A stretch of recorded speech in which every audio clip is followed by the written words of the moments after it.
Here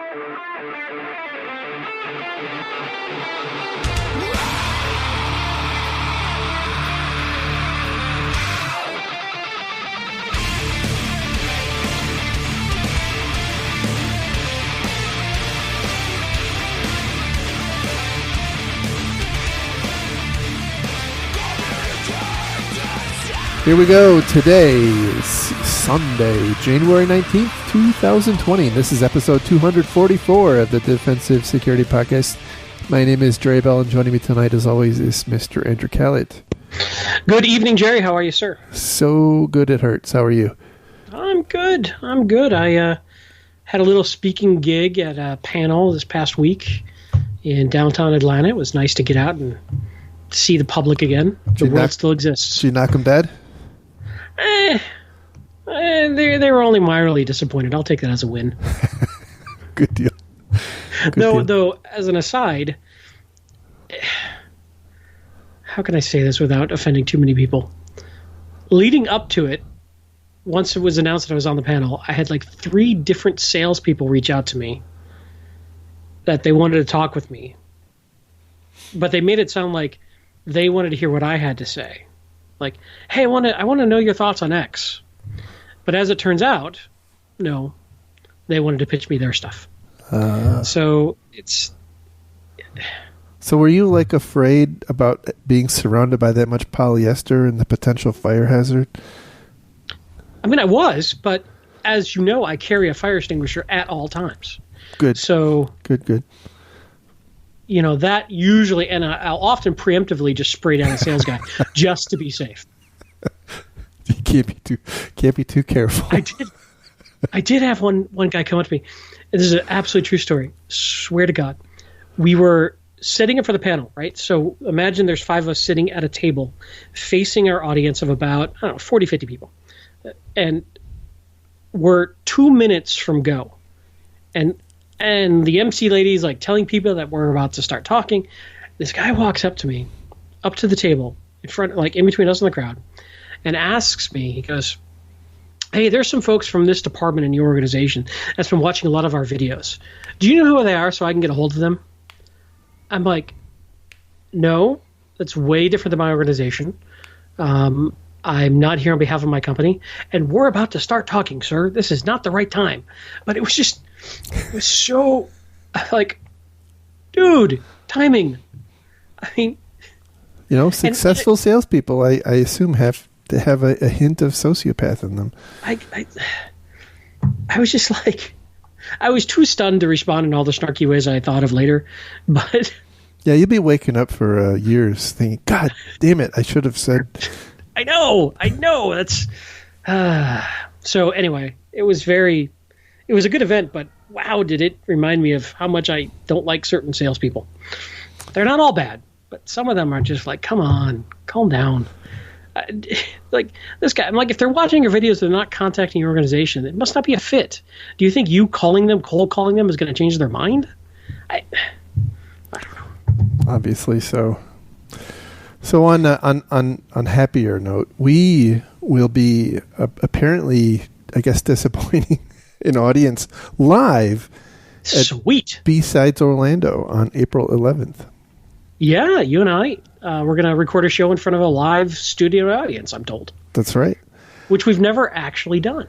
Correct. Despite all the Twitter jokes. That'll be cool. So April 11th at B-Sides Orlando. I think tickets are on sale or available. I'm not sure if they're selling them. They're free or what they are. Yeah, that'll be great. Oh, and by the way, because I was recently reminded of this, I do not speak on behalf of my company. My employer is completely independent. I speak only on behalf of myself. In any appearance I make.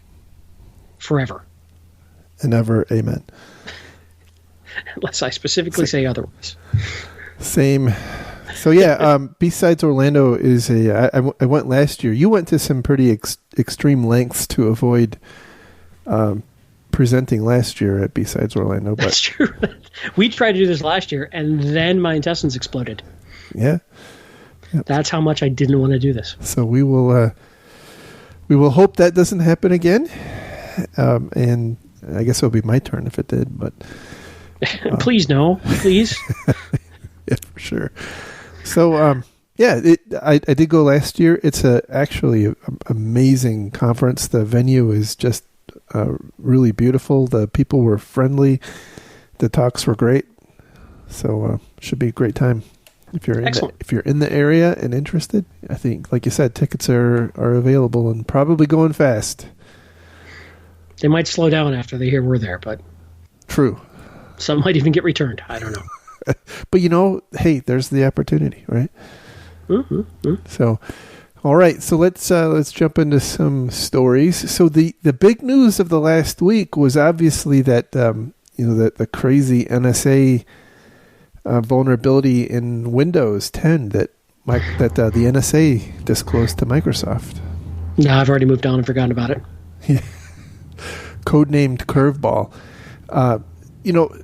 So I have to say I was a little disappointed, but not surprised that most of the industry was pretty well enamored with that vulnerability. Meanwhile, everybody, well, not everybody, but really anybody who was a Citrix NetScaler customer was busy being compromised.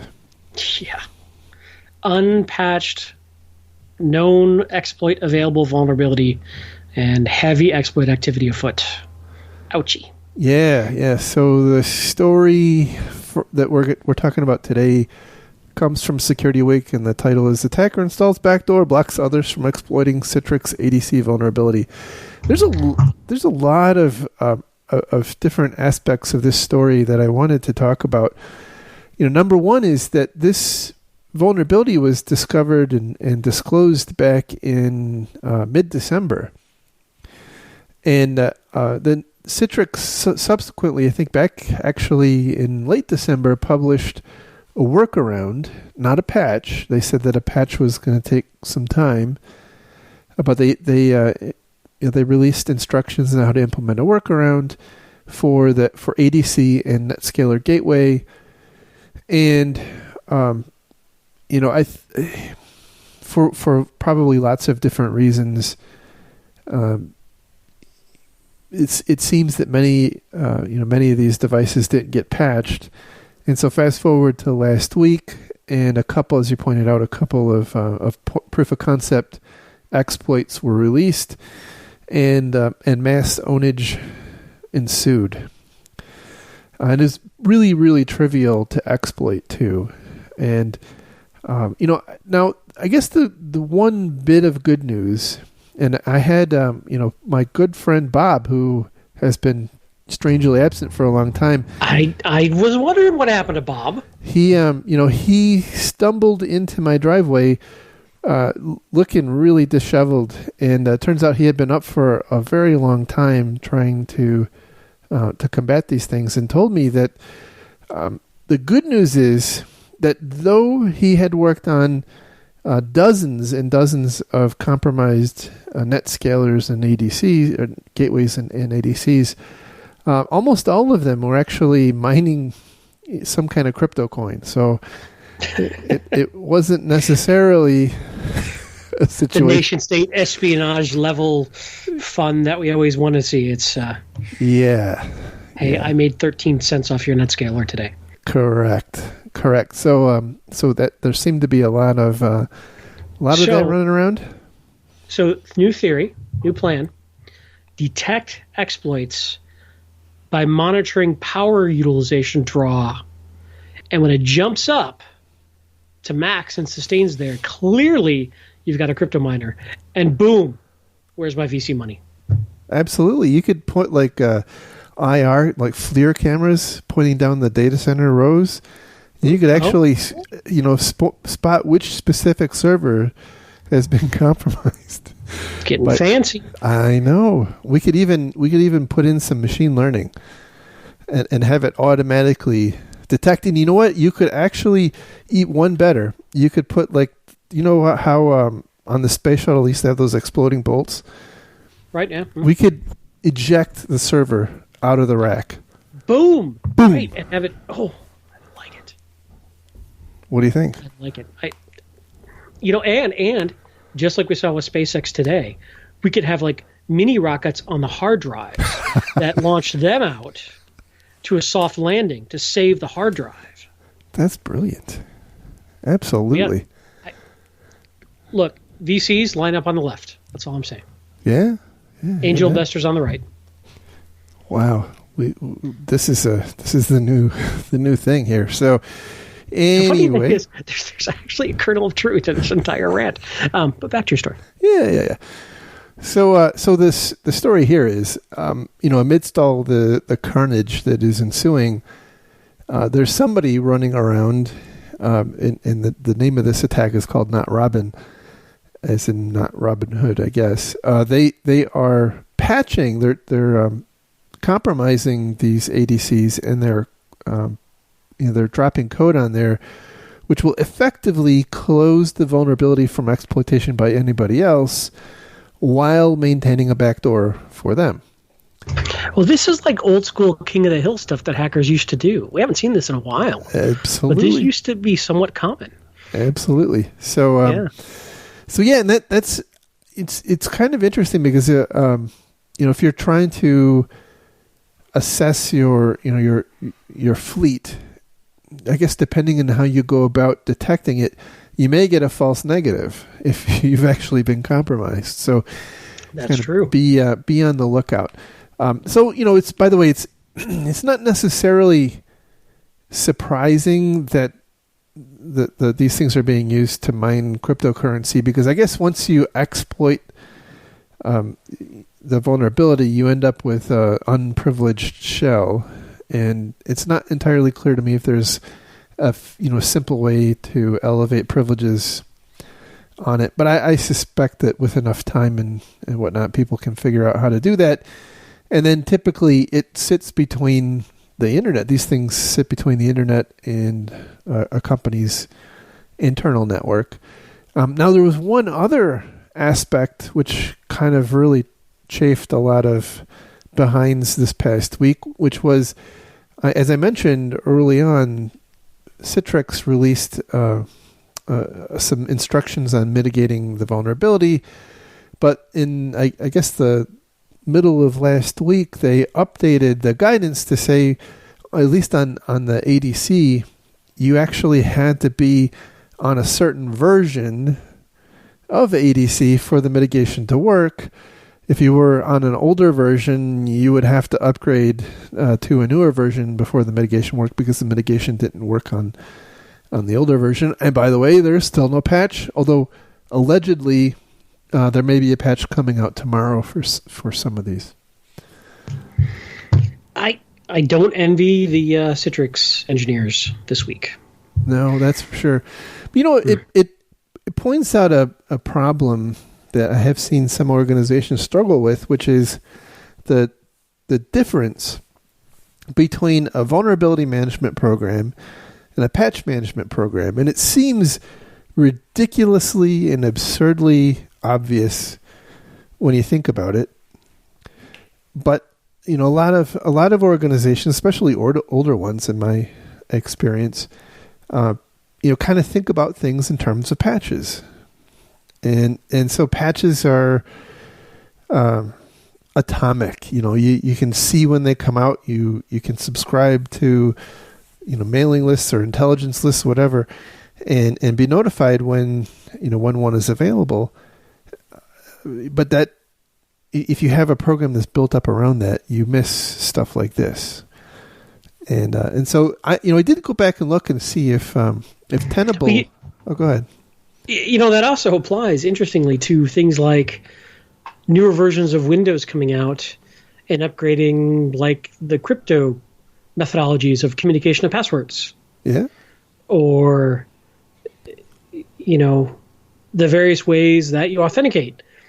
And I've seen a lot of organizations that, they do the upgrade, but they don't have, like you said, a methodology for changing configurations like they do like a patch. Right. It's not part of their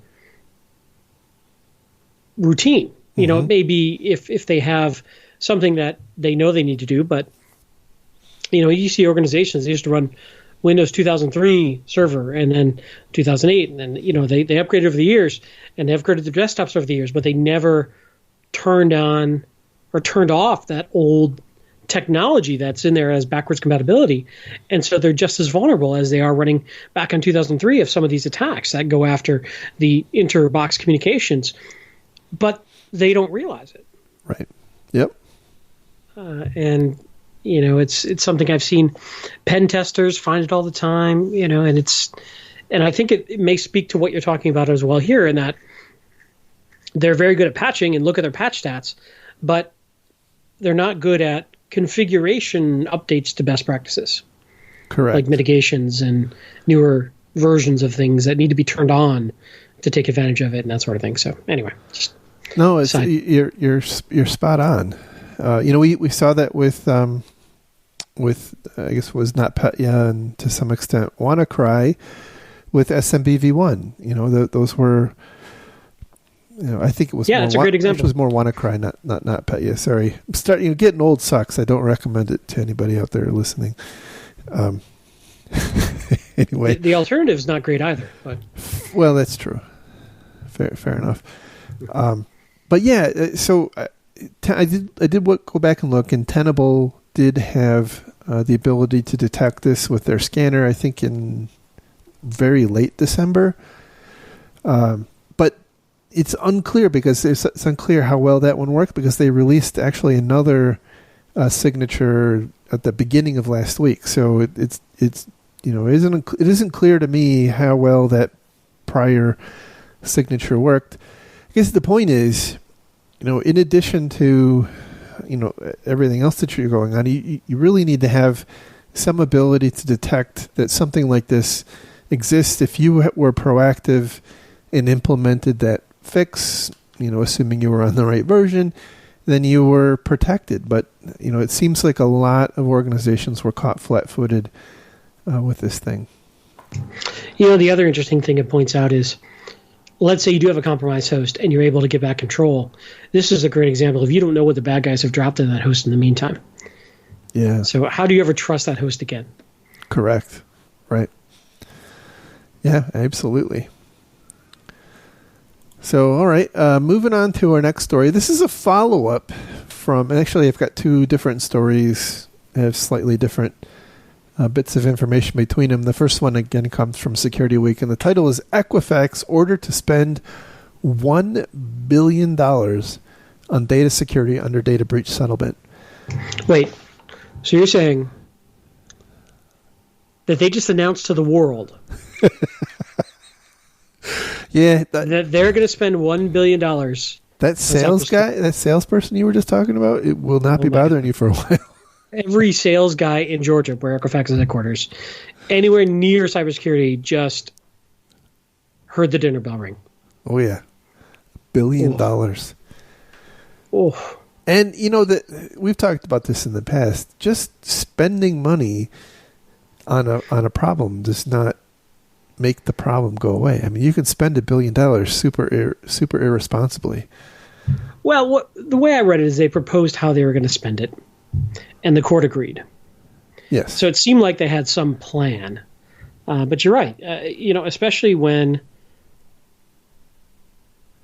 they are up against a deadline, and they're forced to do it in a certain amount of time, they could certainly spend poorly or implement poorly. Right. When they're up against a deadline. But I don't know. But that's just crazy. I've never heard of a company as part of a court agreement. I'm sure it's happened before, but I haven't heard of it, agreeing to spend a certain amount of money on cybersecurity. Yeah. So this article and the other one, which comes from Info Security Magazine, points out that the total costs to Equifax could reach $10 billion, which I know that it's obviously a lot of money, and some people will say, well, good on them. It's not nearly enough. But consider this: Equifax in 2018 had $3.5 billion in revenue. So, $10 billion for a company. That's a couple years. Yeah. Yeah. That's revenue. That's not profit. That's revenue. So I was just actually looking that stat up. It is interesting, by the way, if you look at their balance sheet, they claim something like $4 billion in goodwill, which is, I think, pretty funny. But Goodwill's an interesting concept. We'll talk about that another time. But so then the question I immediately have, and I don't know the answer to this, is what, if any of that, will be covered by their insurance policies? Yeah, it's very good question. Don't really know. It's a tough one because they've been publicly lambasted over this one, and everybody in at least the court of public opinion has said that not everybody, most people have said that they were negligent, and which, as far as I know, nullifies a lot of those cybersecurity insurance policies. Correct. So I'm not a lawyer. I don't, I'm certainly not an insurance adjuster. I'm just a guy pontificating, and it'll be interesting to see if that plays out and if they get any coverage from that. Yeah. So, unfortunately, the actual victims probably aren't going to see all that much money. We get like 7 years of free credit monitoring, and then if we actually suffered damages that required us to go and do work to correct. Individual people can receive up to $20,000, but you have to go through a lot of work to evidence what happened. And oh, by the way, if all that stuff doesn't happen until next year, then I think you're out of luck. And then some of you may be saying, but Jerry, what about the lawyers? Jerry, what about the poor lawyers? It's okay. They are getting $80 million. I mean, it's all right. Can they live on that? Can they live on that? It'll be tight. They'll probably have to tighten their belts. But yep, they are getting $80 million. Wow. Yeah. So individual up to $125, but highly unlikely, more like 13 cents. Yeah. Lawyers got $80 million. Yeah. We should be lawyers. Yes. Yes, indeed. Yes, indeed. I can tell you stories, but I would get in trouble. So yeah, I thought it was an interesting follow-up. It really points out the potential downside of a security program gone wrong. I do think that Equifax was kind of in a. I mean, I'm certainly not going to defend them, but the nature of their business, they were kind of sitting on. They had a lot of kinetic data breach energy, or potential data breach energy. Let's just say it that way, right? and eventually it was going to come out. Yeah. Just because of the nature of their business. And look, you can find the type of business they're in to be, super, unattractive and ugly. And I know some people do, but at the same time, the type of service that this company provides makes the economy work. So, they're not going to go away, at least anytime soon. And no, I mean, especially if you look at things like California's new law about privacy and whatnot, you could certainly, let's take that to the extreme, and let's say you could tell Equifax, I don't want any of my data held by you. They could say, fine, but now you'll have no credit score. Right. And some people can deal with that, some people cannot. Right. There are consequences. Yeah, and I mean it's hard to participate in the modern world without credit and without a credit score. It's just the way it is. We can agree that it's probably not the best way to run the railroad, but here you are. All right. Anyway, I thought that was an interesting update. Probably maybe one of the last updates on Equifax. And then the final story for this show comes from the National Law Review, another unlikely source. Yeah, I would say laugh a minute with the National Law Review. It's like reading Mad Magazine. Yeah, well, the cartoon section is pretty good. So the title here is... It's brief, though. It is very brief, yes. Get it? I do. Get it?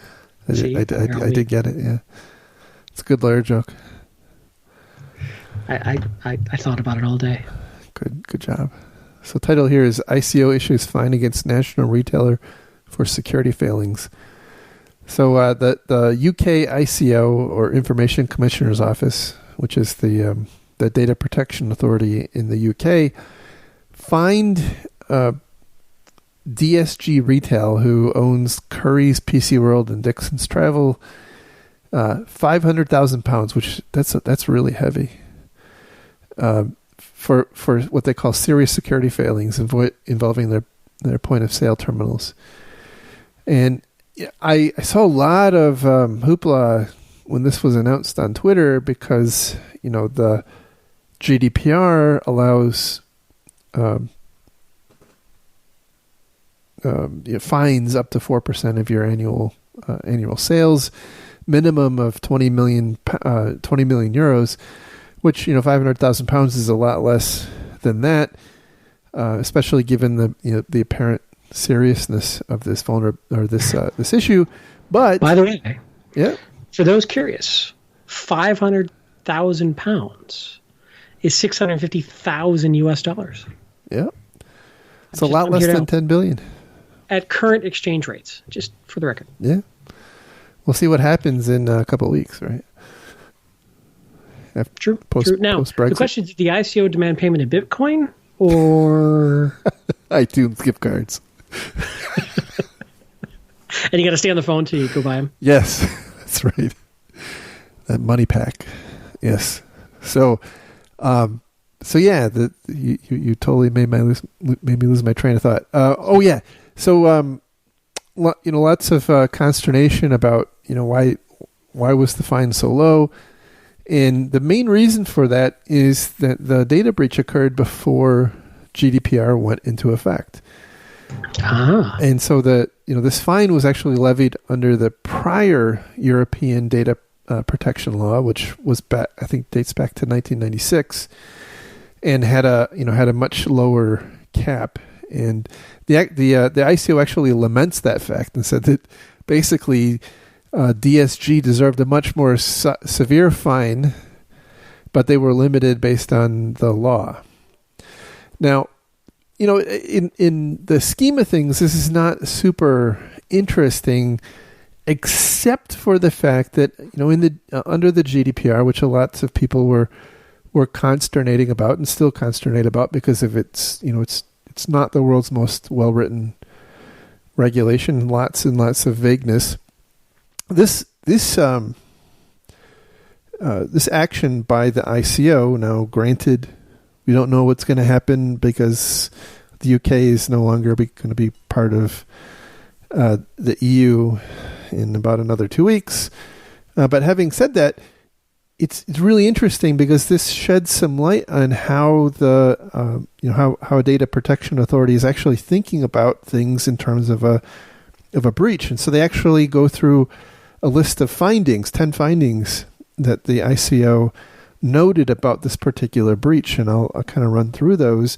And I don't want to overstate the significance of this, but you can kind of see how under the GDPR, a data protection authority in any of the other remaining European countries, and by the way, I think GDPR will still apply in the UK even after Brexit, but whatever. This will give you maybe some insight into how they are, what they expect in terms of controls. Now, I will say, when you read through this list, which I will again in a second, there's two things that occur to me. Number one is they're pointing out things which I think were material causes or proximate causes of the actual breach, and then the other is they're banging them on the head for different kinds of normal security practices that weren't in place, which may not have actually contributed to the But while they were there assessing it, they might as well point out things that would stop a different type of breach. Yeah, exactly. So first one was network segregation was insufficient. They claimed that the POS systems were not segregated from the wider DSG corporate network. How many times, talk to your neighborhood QSA and ask them how many times a company that they assess for PCI actually says, well, we just treat our whole network as the cardholder data environment. It's all in scope. It's all in scope. It's the same. It's that saying: if it's all if everything is high priority, nothing's high priority. It's very, very similar. Number 2, there were no local firewall configured on the POS terminals, which could have prevented unauthorized access, movement of data. And DSG did not have measures to detect any unauthorized changes to wider firewalls on its system. So interesting. They're criticizing that the local host-based firewalls weren't configured, and that DSG didn't have the ability to detect if someone had made changes to firewalls. So that is I think that's an interesting nugget of data. Software patching of domain controllers and admin systems was inadequate. It was suspected the attacker exploited a vulnerability in a Microsoft tool that should have been addressed, but had only been partially completed, leaving domain admin usernames and passwords exposed. I assume, by the way, that this was Mimikatz. Oh, all right. Yeah, I can see that. It doesn't confirm or deny it, but I can see what you're saying.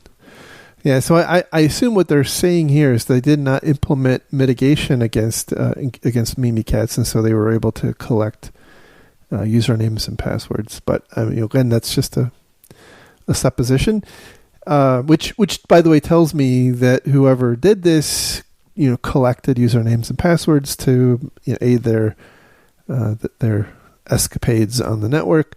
The next one is vulnerability scanning was not performed on a regular basis. DSG could have detected and resolved vulnerabilities earlier. There's really no, by the way, indication that there are vulnerabilities that weren't patched, which contributed to this issue. This is one of those ones that appears they're hitting them on the head saying, and by the way, you have a crappy vulnerability scanning program. Number 5, there was inconsistency in enforcement of application whitelisting across POS terminals. Holy cow! Application whitelisting is an expectation of a regulator. Now, I agree that it's a very effective control, but it's also a tall mountain to climb for a lot of. Yeah. So that one was quite interesting. I mean, they were saying. I mean, the way I read this was, well, if you had the ability to not allow the bad people to run their own code on your POS terminals, then none of this bad stuff would have happened. And by the way, whitelisting can enable that. And so why don't you use whitelisting? The problem is that we have general purpose computers. If they weren't general purpose, can run any code. If they're all purpose built, we wouldn't have this problem.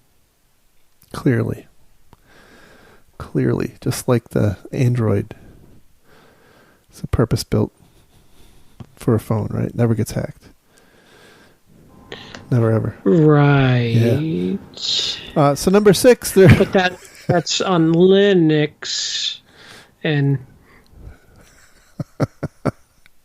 number 6, there was no effective system of logging and monitoring to identify and respond to incidents, creating security risks and impeding detection and investigation of any incident. So again, further back in the article, they point out that DSG actually did not proactively detect this. It was pointed out to them by someone else. So they're getting hit on the head for not being able to proactively detect the incident, which is one of the things that has caused some consternation, because the GDPR now says that you have to report a data breach within 72 hours of detection. It doesn't say that you have to detect it within a certain period of time. And so there's been some concern of a potential perverse incentive. If you don't detect it, you don't have to report it. But now this is pretty clearly saying you have an obligation to be able to detect those things. It is a shame when companies are more afraid of reporting than they are of the bad guy hacking. Yeah. I don't disagree with that. Number 7, security of POS systems was not effectively managed. Versions of some software was years out of date. So, that was probably a problem. Number 8, the POS system was outdated and it did not support point-to-point encryption. The word encryption is missing from the article, but I'll add it back for you. Which the PCI DSS endorses as a means of preventing access to payment card data at the point of signature or using chip and pin. So basically this, enabled the bad guys to actually collect the information instead of just the encrypted data. And I did want to go back and say that, the DSG actually argued against the fine because they said that most of the cards that were stolen only had the account number and the expiration date. And they said, well, it doesn't have the name, and therefore it's really not it's really not a person's data. It doesn't. You can't tell. A independent person couldn't tell who that particular credit card belonged to. The ICO patted them on the head and said, "You're wrong, son." But by the way, apparently there was also a whole bunch of actual personal data, which included name, postal address, mobile home phone numbers, email addresses, dates of birth, failed credit card check details. Oh my, wow! And they don't disclose how many records of that kind of data was released. So the lesson there, by the way, is don't when you're down in the hole, stop digging. But I might get to China. Stop digging. See, number 9, the domain administrator accounts were not effectively managed or risk assessed, and DSG failed to adhere to its own policies on access and passwords, which probably tells me that they had like a minimum password length policy, and all their, some number of their passwords were not conforming to that. And then finally, number 10, DSG failed to implement standard builds for all system components based on industry standard hardening guidance, which again is another interesting thing to hit them on the head about, right? I mean, that's I would assume that they're really talking about following like the DISA STIGs or the CIS benchmarks or something like that. That defines, how best to configure and secure systems. So, in any event, I thought these were really interesting things to consider through the lens of, a regulator taking action against a company and using these as, kind of the bar. So, I am concerned, by the way, that in the GDPR, it's kind of written such that. If you have a breach, there's always something that went wrong. And so kind of no matter what you do, you're going to get zapped about something. But nonetheless, this is a really some interesting insight into how the regulators think. And if you are subject to the GDPR or any of the new data protection regulations coming online, like CCPA in California, or LGPD in Brazil, and I think India's got one coming up, and Canada and Australia are considering them. These are the kinds of things that regulators are thinking about, and by the way, it may help. May help justify more investment into your security program if you're weak in one of these areas. True enough. So sorry, I nodded off during your list there. That's all right. Oh, you're still here, are you? Oh, okay. Look, you tried to kill me once. It didn't. Fair enough. Fair enough. I think you're stuck. Yep. All right, so that is the last story for this evening. Anything else that you would like to mention? Just circling back around to the top of the show, the NSA releasing a vulnerability I thought was kind of interesting, and there was a lot of Twitter back and forth about what part of the NSA did it, and why didn't they keep it for their own exploit use, and maybe it was already burned and all that sort of stuff. So it's kind of interesting, kind of James Bondian discussion going on about why the NSA did that. But hey, at the end of the day, it makes us all safer. So yeah, kudos for once to the NSA for releasing. They seem to be a damned if you do, damned if you don't situation, because some people were pissed at them for not stockpiling it, and some people were pissed at them because they interpreted it as, virtue signaling. Oh, look how good we are. we people are too damn sensitive. I mean, and by the way, I should edit what I said earlier about kudos from once the NSA. No, I think the NSA does really good work all the time, and they have a lot of very dedicated people who keep us safe. Don't get me wrong. So it's not like the only time the NSA has done something good. But I'm just saying, hey, we don't normally hear about it. Right. Yeah. And everybody likes to rag on the government, regardless of the administration. And here was something that was a good thing. So just wanted to say that. That's all. That's all I got. And April 11th, Orlando, you and I. Be there, be square. That's right. Yeah. All right. Thanks, everyone, for listening. Thank you to our Patreon donors. Absolutely. Thank you. Guys are awesome. And with that, we'll talk again hopefully next week. Have a great week, everybody. Bye-bye. Bye-bye.